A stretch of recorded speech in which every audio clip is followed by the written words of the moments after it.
What's up, everyone? Marc Lobliner, CEO, MTS Nutrition, Chief Marketing Officer, tigerfitness.com, creator of the Outright Bar, as well as partner in Pump Chaser Supplements, the Ambrosia Collective, 015 Nutrition, as well as a IFBB Pro. Let's talk about steroids. All the steroids. Natty or not videos. They still come up on my feed. It's still hot. Greg Doucette, more plates, more dates. That's where they get a lot of their views because people want to know. I'm going to tell you exactly today how to tell if someone's natural, how to tell if someone's on a little bit of stuff, and how to tell if someone is on a ton of shit. I'm also going to tell you that there is a caveat, how people respond to drugs and how much of their gains are from hard training and diet versus just making up for things with taking more steroids. So I'm going to have case studies. I'm going to try and keep this short and sweet. I got a lot to say. And yes, I will address Cali muscle shrinking down. Got to do it. Oh, I've been natural. I was natural. I'm natural. Creatine and protein are bad for you. But I stayed at 260 pounds with veins coming out of every orifice in my body. And I was eating the hyphy mud. But by the way, buy my pre-workout and my cleanse. Does he sell a cleanse? I wouldn't put it past him. Look, dude, man, you got to be careful with what information you get from the internet. So this is a guess. There's no science behind this shit, right? I'm guessing in this video what the fuck's happening. So let's look at Jay Cutler, right? Jay Cutler was four-time Mr. Olympia.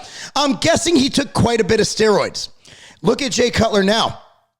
Dude's in 200 whatever pounds, jacked, six-pack, quads feathered, striated everything, still muscular as hell, trains pretty hard, doesn't train probably at his Olympia level, but he kept most of his muscle. So Jay is a guy with supreme genetics and a guy who works out, built his muscle based on diet and training. The guy was a machine. He would eat, I've seen, this guy would eat like a fucking gallon of rice. Like Jay Cutler is based on drugs and training, hard training, but his muscle was built with training and diet. Steroids were an adjunct. Justin Compton, here's a guy who got sick and lost most of his gains, but he's still pretty muscular. Here's a guy who I think his body just rebelled and he had to downsize and he stopped training hard. And now he's a pretty normal looking guy, but his health problems and everything. I don't know if the steroids were a direct cause of that or not. There's another one. Mike O'Hearn, natty or not? Well, if he's on shit, his insides are about to explode because the dude looks amazing year round. He looks the same, if not better than when I first saw him at Gold's Gym in 1996. That's right. Last fucking century, he was jacked. So if he's on drugs, either his insides are about to implode or he's on very little drugs, or might I dare say, natty, nobody stays that awesome looking year round. And that person, I mean, dude, if he was taking the shit it would take for a normal person to look like that, he'd have jaundice and his fucking kidney would fucking permeate out of his urethra.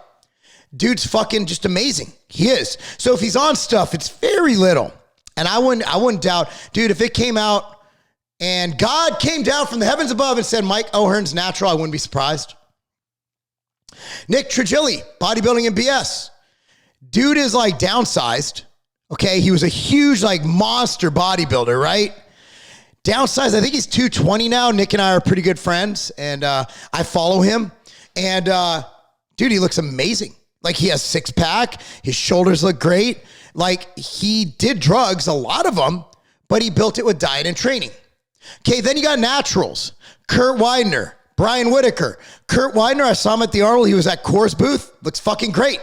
Just as big as he was when he was winning the WNBF. I don't think he ever won Worlds, but he was placing pretty high. And Brian Whitaker, who won Worlds, still looks like he was 155 pounds on stage. Like, where's he going to go? Obviously, natty. But then you look at Cali Muscle with the ramen and the fucking whatever. Here's the deal.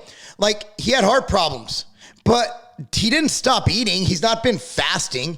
I'm guessing he's still exercising, right? So when I was boxing 5 years, I got on stage. When I won my NABA Pro card in 2013, I weighed in at 199 pounds. I took 5 years off where I tried to lose muscle. I was on HRT alone. Ranged between 215 and 220 year round. That's where I stayed. Trying to lose muscle. I still stayed jacked. Okay. Then I came back in July of 2021 and I got on stage at 211 pounds I weighed in at Masters USA, competed around 214, 215. So I didn't lose muscle and I didn't do, again, I'm boxing. I'm not taking a ton of steroids to box because I wanted less muscle because I kept getting my ass kicked by people faster than me. So I wanted less muscle. I literally tried to lose muscle for 5 years or at least not gain it. And here I am, 5 years of not lifting, come and get a pro card after three to 4 months back. Yeah, that's called building a base with training. See, the problem is these guys, and the reason they're having health problems isn't because the protein is bad for you. It's not because the creatine. By the way, buy my pre-workout and my cleanse product. Buy my pre-workout, that hyphy mud. No, you can't go and say protein's bad for you and sell a fucking pre-workout. Like, that's next level absurd, but that's besides the point. How many drugs was that guy on to stay that fucking big? I don't know. Hey, he could have been natural. But what I'm saying is we have to look at this objectively. Jay Cutler, still jacked. Nick Trigili, still jacked. Yet these guys, they go from like 260 jacked to like 190 in like a month and a half. So what's happening here? Well, they're literally like, look at it this way. Kevin Levrone used to compete and he used to be with his band for like 8 months out of the year. And then he'd get ready for the Olympia for like 12 weeks and then he'd go and he'd come off. So he was only stressing his body out like 3 months of the year. Whereas these guys who always put their foot on the gas, they're stressing their body for months and months and months, 12 months a year. And never give it a break.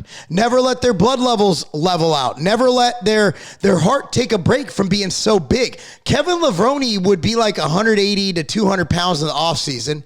Then he'd get on stage at like 240. These guys walk around jacked at 260. And then you got the bodybuilders. You know, Sean Roden had no shot at competing because he still had his trial going on, right? So Sean Roden still was walking around at 300 pounds. So when someone like Dave Palumbo comes up and says, steroids don't kill people, horse shit. There's no way I didn't take a couple years off my life doing what I did. There's no way Sean Roden, Cedric McMillan, George, John Meadows, there's no way they didn't take years off their life. Would they still be alive? I don't know. Is there a possibility or a probability they still be alive? They didn't abuse steroids or use copious amounts of steroids for periods of their life. I'd make a gentleman's bet they'd still be alive. There's obviously no way to have that bet really happen. So when you look at health, look, man, protein powders aren't killing people. Creatine isn't killing people. What's killing bodybuilders, and I'm not even going to go to, oh, bro, it's the shot. Nah, dude. It could be, I don't fucking know. It could be the virus itself. The virus itself causes damage to cardiac tissues. It's an upper respiratory virus, which for people who have trouble breathing, have you ever sat by a pro bodybuilder who's not me? Or Brandon Curry. Brandon Curry's in phenomenal health, by the way. Props to my partner, Brandon, for being so healthy and so big. But Brandon walks around at 220 in the off season, not 300 pounds. So like, this is not shade at all, but who do you think has a better long-term health prospect? Nick Walker at 280 to 300 pounds or Brandon Curry at 220 who gets on stage at 235 to 245? I'd say the guy who's putting less stress on his heart year round. But Dave Palumbo goes, he says, these steroids aren't killing people. Not directly. It's not that when you inject in your shoulder, you're going to have an immediate it's like a gunshot to the head. No. But what steroids do is they give you unfavorable lipid profiles that leads to high blood pressure, high hematocrit, all these contributing factors to heart problems. They could cause liver damage from oral steroids, kidney damage from diuretics. There's no doubt in my mind that all of us pro bodybuilders have taken years off our life. And then you go to Seth Feroce doing his video that, hey, that's just what bodybuilding is. To that I say Seth Feroce was right. It's an extreme sport. We shouldn't change it. However, I want you to think to yourself, is this something I want to get into? Look, man, if I die 5 years earlier because I did what it took to get an IFBB Pro card, fair exchange. Fair exchange. I look back on that and I'm like, yep, that was fucking great. Worth it. Okay, that's just me. Just like I would trade places with Ronnie Coleman tomorrow to be the greatest bodybuilder of all time. I'd trade places with people who can't walk because of injuries to have an Olympic gold medal. I just love that shit. I love that shit. That's what I live for. I live to fucking win. But you might not be that guy. You might be a 9-to-5 employee who wants to go to work, come home, spend time with your wife and kids and coach soccer. I do that shit too. But man, I love winning. I've always been driven to win. And for me, 5, 10, 20 years off my life to live like a champion, it's worth it. However, for most people, it's not, because you might not have the genetics. How would you feel if you I see these guys. I saw them backstage at Masters USA. There were dudes back there trying for their pro card for the last 30 years. They look great too. It's just there's always someone else who could look better. Thankfully, I was good enough to win that night. But dude, imagine if I'm fucking 55 years old, still chasing that IFBB Pro card. I think I'd probably hang it up at 42 and go into something different like shuffleboard. However, for some people, that IFBB Pro card's their dream. It's their goal. It's what they enjoy. And if you enjoy the chase, by all means, do it and take years off your life and enjoy the shit you do. But I'm sick and tired of people trying to put blame somewhere else or saying we should end bodybuilding. We all know what we're fucking getting into. Sean knew being 300 pounds wasn't good for his health. Cedric knew that getting in shape after having hiccups for a year and having ulcers wasn't good for his health. It's what they do. It's what they love to do. A lot of these guys can make really good money, not even competing, just training. Look, as a IFBB Pro, my coaching is in super high demand right now. MarcLobliner.com. That's my coaching site, MarcLobliner.com. It's in super high demand just for having that. Look, I'm the same coach I was in November of 2021.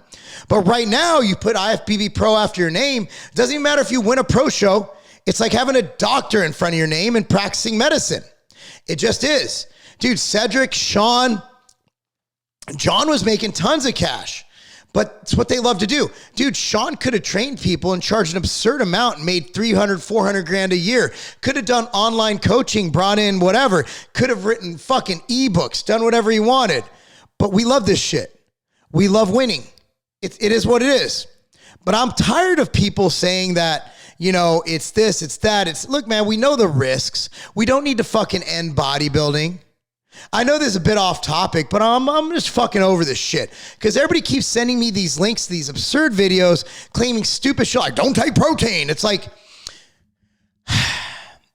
look, dude, it ain't the protein killing people, and it's not necessarily the steroids.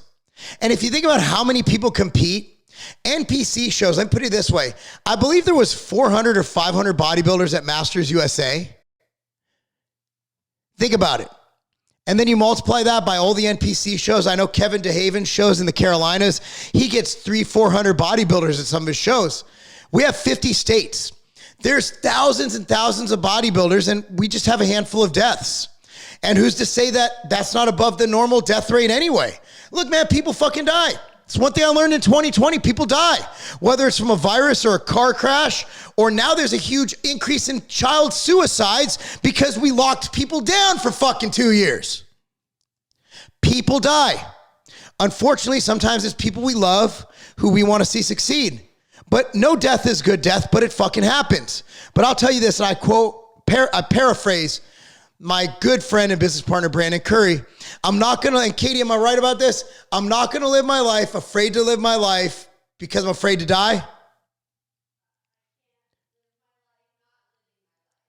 I can't live my life not living my life because I'm afraid to die. That's where I'm at. Look, man, but I'm saying, if you follow my Instagram, I'm on a health kick right now.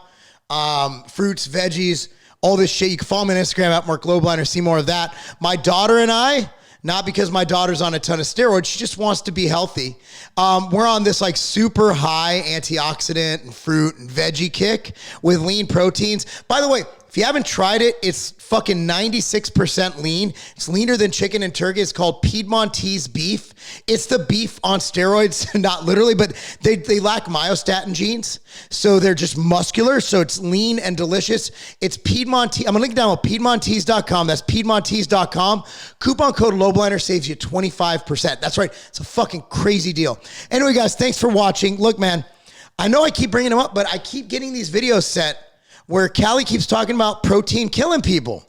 And I'm not going to use his name to clickbait on this, or I might. I don't know. I haven't decided yet. But I'm not going to use his name to clickbait on the title. But I just think it needs to be brought up that, you know what? People who lie and are disingenuous, you know, it's one thing to not talk about being on steroids because you don't want the government to fucking arrest you because steroids are illegal. It's another thing to proactively tell people you're natural when you're fucking not. And, you know, it's like the protein spiking thing. Well, their protein spiked, but their creatine's good. Dude, if they lied about you about the protein, they're going to lie about you about the fucking creatine. All right? And anyone saying protein is bad for you who sells a pre-workout. Yeah, anyway, enough about that. I'm off track. Anyway, I hope you guys enjoyed this. This is old school Marc videos, all right? We're going to attack issues. I'm trying to figure out how to get the acoustics right in my gym, so I can actually do my cardio confessions again. I'm looking at what people used to like, and I'm bringing it back. We're just going to talk about stuff. And if it offends people, look, man, everybody I talked about in this video was good. Compton, great. Trigili, great. Cutler, great. Everybody I mentioned, Widener, Whitaker. But you know what? I had to do an example of someone who literally lost like 80 pounds in like a month. It is what it is. Anyway, guys, thanks for watching. Like this video, subscribe to this channel, click on the notification bell, and buy all your sport nutrition supplements from tigerfitness.com. I'm Marc Lobliner. That's not a game. I'm a pro bodybuilder, and this is my experience with plant protein. Whey protein is awesome. However, in some individuals, it can cause distension and bloating. When I was going for my pro card, I needed everything to be perfect. I needed a small waist. Ambrosia planta is basically hypoallergenic, meaning that all the chances of having bloat, distension, not an issue. Planta tastes great, mix is amazing, and it is the protein that I credit with helping keep my waist tight and small to earn my IFBB Pro card. Planta, the IFBB Pro's choice.